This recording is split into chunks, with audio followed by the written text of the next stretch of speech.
یا ٹچ کرے سسر بہو کو تو اس کے بیٹے پر یہ بہو حرام ہو جائے گی،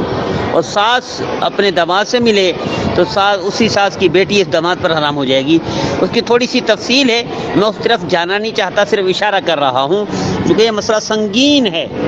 ہمارے معاشرے میں، اور المیہ یہ ہے کہ ہمارے بھائیوں کو، ہماری بہنوں کو پتہ نہیں ہے، ان کی طلاق ہو جاتی ہے، حرام ہو جاتی ہے عورتیں، اور انہیں پتہ ہی نہیں ہوتا۔ اس میں یہی ساس اور سسر ان دونوں کا کردار ہوتا ہے، جس کی وجہ سے گھر تباہ ہو جاتے ہیں، برباد ہو جاتے ہیں، اور آخرت کے اعتبار سے ایسی بربادی ہے کہ زنا ہی زنا۔ اللہ محفوظ فرمائے گناہوں سے، نافرمانی سے، پریشانی سے، دکھ درد سے، تکلیفوں سے، اور نعمتوں کی اللہ وہ بارش عطا فرمائے، اور صاحب اعمال بنائے، صاحب کردار بنائے، علم و عمل کے چشمے جاری فرمائے ہر میرے بھائی میرے بہن کے خاندان میں۔ مجھے امید ہے میرے بھائی میرے بہنیں ہمارے ہر پیغام پر خود بھی توجہ دیں گے، دوسروں کو بھی توجہ دلائیں گے، خود بھی سنیں گے، دوسروں کو بھی سنائیں گے۔